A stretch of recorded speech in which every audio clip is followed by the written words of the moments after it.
Hello everyone, my name is Pratibha Jain.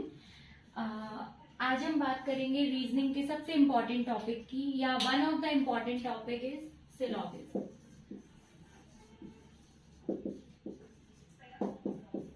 Syllogism एक ऐसा topic है जो कि मोस्टली हर आपके कॉम्पिटिटिव एग्जाम में आता है।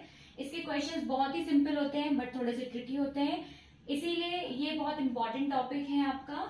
चलिए, सिलॉगिज्म का दूसरा नाम होता है लॉजिकल डिडक्शन।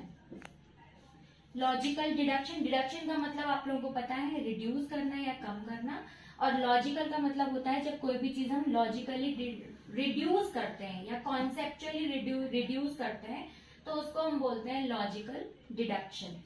ठीक है, चलिए। अच्छा, सिलॉगिज्म आपको पता होगा आपके एग्जाम्स में 3 से 5 नंबर का आता है, मतलब एक क्वेश्चन 1 नंबर का आता है, तो या तो 3 क्वेश्चन, 4 क्वेश्चन या 5 क्वेश्चन आते हैं। ठीक है, ये टॉपिक आपका सबसे ज्यादा टाइम बचाता है आपके कॉम्पिटिटिव एग्जाम्स में, क्योंकि इसके क्वेश्चन बहुत छोटे छोटे से होते हैं। लेकिन अगर आपका कॉन्सेप्ट क्लियर है तो आपको 3 क्वेश्चन करने में मैक्सिमम 1 मिनट लगेगा। ठीक है, और अगर आपके कॉन्सेप्ट क्लियर नहीं है तो आपको बहुत टाइम लग जाएगा, बट आंसर आपका सही नहीं आ पाता है। चलिए, अच्छा स्टार्ट करते हैं। सिलॉगिज्म में हम इसको पढ़ेंगे वेन डायग्राम मेथड से।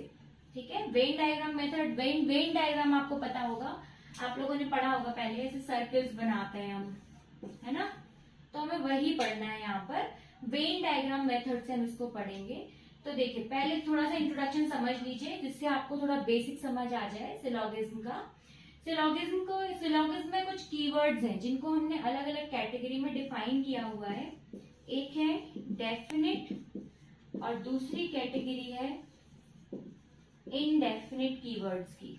ठीक है, तो डेफिनिट कीवर्ड्स में आपके आते हैं all, some, no, some not, only, any, can not, can never. बहुत सारे और भी कीवर्ड्स हैं, बट जो आपके मेन इंपॉर्टेंट कीवर्ड्स हैं वो यही हैं। ठीक है, और इनडेफिनिट कीवर्ड्स में आपके आते हैं कैन, मे, या फिर पॉसिबिलिटी वर्ड लिखा हो। ठीक है, पॉसिबिलिटी का मतलब संभावना होना होता है।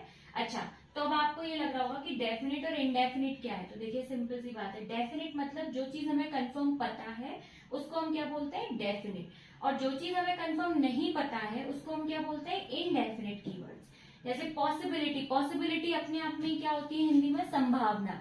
तो अगर कोई चीज कंफर्म नहीं पता होती है तभी हम बोलते हैं ना कि ऐसा पॉसिबल है, ऐसी पॉसिबिलिटी है कि ऐसा हुआ हो, या ऐसी संभावना है कि ऐसा हो सकता है ना।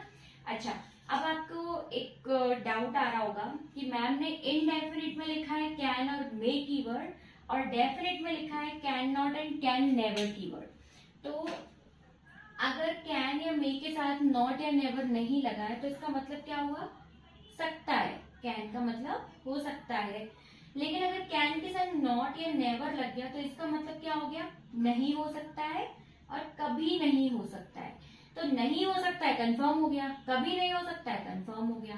ठीक है, तो जो चीज कंफर्म हो गई वो डेफिनेट में आ जाएगी, जो चीज कंफर्म नहीं हुई वो इनडेफिनेट कीवर्ड में रहेगी। चलिए, अच्छा अब एक काम करते हैं, मैंने आपसे बोला था हमें वेन डायग्राम मेथड पढ़ना है, तो वेन डायग्राम मेथड में हम क्या करेंगे, जो मैंने आपको ये कीवर्ड्स बताए हैं इनका हम वेन डायग्राम मेथड में डायग्राम देखेंगे कैसे बनता है। देखो क्या होता है ना, सिलॉगिज्म के क्वेश्चंस में आपको स्टेटमेंट दिए रहते हैं, 3-4 स्टेटमेंट। ठीक है, और उनसे आपको कंक्लूजन पूछे जाते हैं, कौन सा कंक्लूजन ट्रू है और कौन सा कंक्लूजन फॉल्स है। तो आप क्या करते हो, जो स्टेटमेंट्स दिए होते हैं उनका वेन डायग्राम बना लेते हो। ठीक है, और उस वेन डायग्राम को देख के आप बता देते हो कि कौन सा कंक्लूजन करेक्ट होगा और कौन सा कंक्लूजन रॉन्ग होगा। ठीक है, चलिए अच्छा स्टार्ट करते हैं। सबसे पहले हम वेन डायग्राम मेथड में इनके कीवर्ड्स के डायग्राम देखेंगे।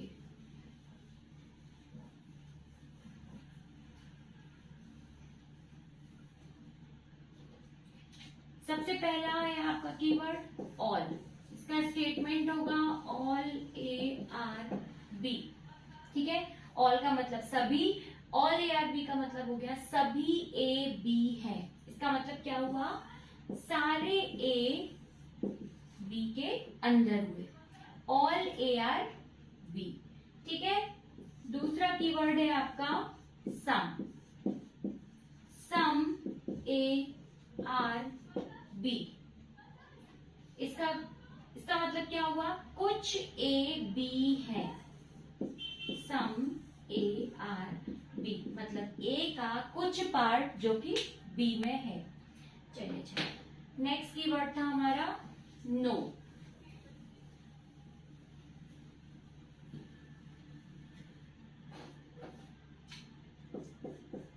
नो, नो का स्टेटमेंट होता है नो ए आर बी।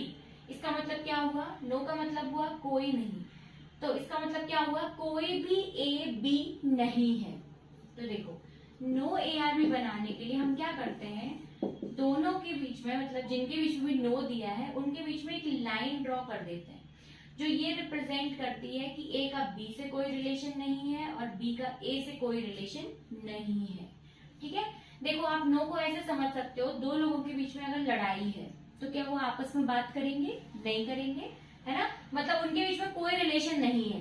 ठीक है, आपको पता है और ये बात, तो हमने इसलिए ये लाइन बना दी जो हमें बताती है कि ए का और बी का कोई भी रिलेशन नहीं है। चलिए अच्छा, नेक्स्ट कीवर्ड था आपका एनी। इसका स्टेटमेंट होगा एनी ए आर बी। देखो, सिलोगिज्म में टोटल 4 कीवर्ड्स होते हैं डेफिनेट में। ठीक है, पहला कीवर्ड होता है ऑल, दूसरा होता है सम, तीसरा होता है नो और लास्ट होता है सम नॉट। ठीक है, मतलब कि इन 4 कीवर्ड्स के अलावा डेफिनेट में कोई कीवर्ड ही नहीं होता है। तो इसका मतलब क्या हुआ कि जो बाकी कीवर्ड्स हैं वो इन्हीं 4 कीवर्ड्स में से किसी एक की तरह डिफाइन किए जाएंगे। तो एनी का मतलब सिंपल होता है ऑल, मतलब कि अगर आपको स्टेटमेंट मिलता है कहीं भी एनी ए आर बी तो आप उसको सिंपल क्या लिख सकते हो, ऑल ए आर बी। ठीक है, आपको कुछ नहीं सोचना है, एनी दिखा मतलब सिंपल ऑल है। अच्छा, ऑल ए आर बी का हमने अभी डायग्राम पढ़ा था, ऑल ए आर बी, तो वो सेम डायग्राम बन जाएगा। ठीक है, अच्छा, अब बहुत सारे स्टूडेंट्स को ये डाउट आता है कि मैम आपने एनी को ऑल से कैसे रिप्लेस कर दिया, बहुत सारी बुक्स में एनी को सम से रिप्लेस किया गया है। तो एक बात बताओ, अगर सारे जैसे एनी को अगर मैंने ऑल से रिप्लेस किया तो मतलब सारे ए बी के अंदर हो गए। ठीक है, अब अगर आपको पता है कि सारे ए बी के अंदर ही हैं तो क्या कुछ ए बी के अंदर नहीं होंगे। देखो, सम तो हमेशा किसके अंदर आता है, ऑल के अंदर ही आता है ना। अगर मैंने आपसे बोला, सपोज करो क्लास में थे 15 स्टूडेंट्स, मैंने आपसे बोला आज क्लास में सारे 15 स्टूडेंट्स आए हैं, मतलब मैंने आपको ऑल बता दिया कि सारे आए हैं। फिर मैंने आपसे पूछा कि बताओ आज क्लास में कुछ स्टूडेंट आए हैं, तो आपको ऑलरेडी पता था कि आज तो क्लास में सारे स्टूडेंट आए हैं। दैट मीन्स कि कुछ भी आए हैं, कंफर्म है। मतलब कि अगर आपको कभी ऑल पता है तो सम तो वैसे भी आपको पता है उसका, है ना। जब सारे ए बी के अंदर हैं तो कुछ ए तो बी वैसे भी हैं। ठीक है, तो अगर आप इसको ऑल से रिप्रेजेंट करते हो तो ये ज्यादा बेटर रहता है। सम से भी कर सकते हैं रिप्रेजेंट, बट मैं आपसे बोलूंगी अगर कोई चीज हम कर रहे हैं तो उसको हम कंफ्यूज ना होते हुए ज्यादा इजी तरीके से कर पाए तो वो ज्यादा बेटर है ना। चलिए अच्छा, नेक्स्ट था only.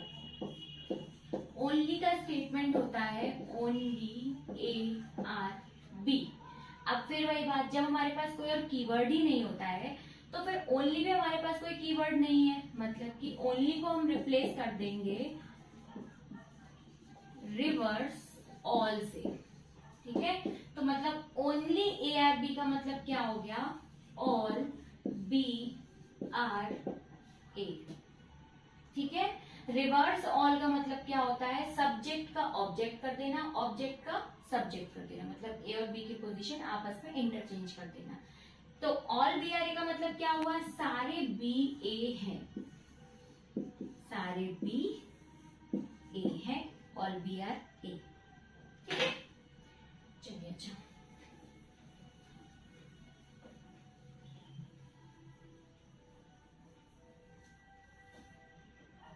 Next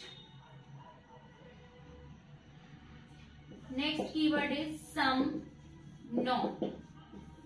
sum A are not B. देखो सम नॉट को पढ़ने के बहुत सारे तरीके हैं, आपको अलग अलग बुक्स में अलग अलग तरीके मिलेंगे, बट एक सबसे इजीएस्ट मेथड है जो मैं आपको बताती हूँ.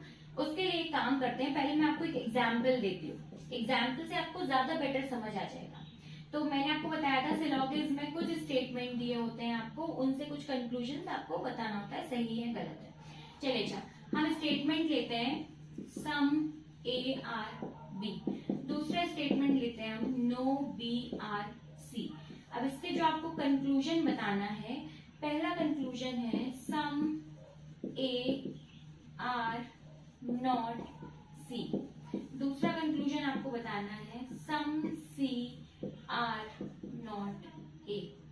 तीसरा कंक्लूजन आपको बताना है some B are not C. And last conclusion आपको बताना है some C are not A, sorry some C are not B. बस ठीक है, ये 4 कंक्लूजन ड्रॉ करने हैं. तो सबसे पहले हम क्या करते हैं, जैसे ही हमने सिलोगिज्म में देखा स्टेटमेंट है उसका हम डायग्राम ड्रॉ करेंगे. मैंने अभी आपको सम का स्टेटमेंट और नो का स्टेटमेंट बताया था. ठीक है, चलो अच्छा डायग्राम ड्रॉ करते हैं पहले हम इसका. Some A are B no B are C. ठीक है, ए और बी के बीच में सम, बी और सी के बीच में नो. तो नो दिया है तो नो की लाइन बनाएंगे. चलिए अच्छा अब चेक करते हैं. देखो सम नॉट चेक करने का सबसे सिंपल तरीका, सबसे सिंपल मेथड है कंक्लूजन में जिसके पास सम लिखा है डायग्राम में उसके पास हमें सम मिलना चाहिए, और जिसके पास नो या नॉट लिखा है उसके पास हमें नो या नॉट मिलना चाहिए. ठीक है, चलो अच्छा चेक करते हैं. ए के पास कंक्लूजन में सम लिखा है और सी के पास नो या नॉट लिखा है. तो बताओ ए और बी के बीच में हमें क्या दिया हुआ है, सम. मतलब ए के पास सम है और सी के पास क्या है, नो है, नो की लाइन है. सही है, simple. Some C are not A. C के पास हमें सम चाहिए, ए के पास हमें नो चाहिए. बताओ क्या सी के पास डायग्राम में सम है, नहीं है, मतलब ये वाला कंक्लूजन रॉन्ग है. चलिए अच्छा नेक्स्ट देखते हैं. Some B are not C, some C are not B. अब देखो, अब मैं आपसे बोलूं कि इन दो कंक्लूजन के लिए हमें डायग्राम मतलब सम और नॉट ढूंढने की कोई जरूरत नहीं है क्योंकि ये ऑलरेडी सही है. अब देखो कैसे, देखो क्या है ना, हम आप स्टेटमेंट देखो सम ए और B, some A are B था, नो बी आर सी था. देखो हमें पहले दो कंक्लूजन्स में क्या क्या दिया था, ए और सी के बीच में पूछा गया था सम नॉट, और लास्ट के दो कंक्लूजन में किसके बीच में पूछा गया है, बी और सी के बीच में पूछा गया. तो अब आप देखो क्या स्टेटमेंट में बी और सी के बीच में नो दिया है, दिया है, मतलब हमें नो बी आर सी पता था. तो देखो एक छोटा सा कॉन्सेप्ट होता है सिलोगिज्म में. सिलोगिज्म में ऑल, सम, नो और सम नॉट. ठीक है, देखो जो सम होता है वो ऑल के अंदर आता है, मतलब अगर आपको कहीं ऑल दिया है तो सम सही है, वो सोचना ही नहीं है.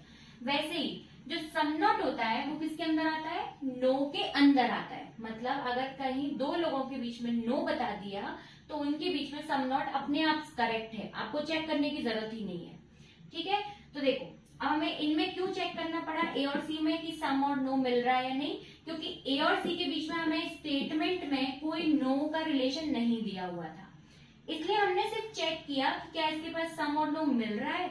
लेकिन क्या बी और सी के लिए हमें जरूरत है ढूंढने की, बी और सी के बीच में तो हमें डायरेक्ट नो ऑलरेडी दिया हुआ है, तो हमें कुछ चेक ही नहीं करना है, ये दोनों करेक्ट है.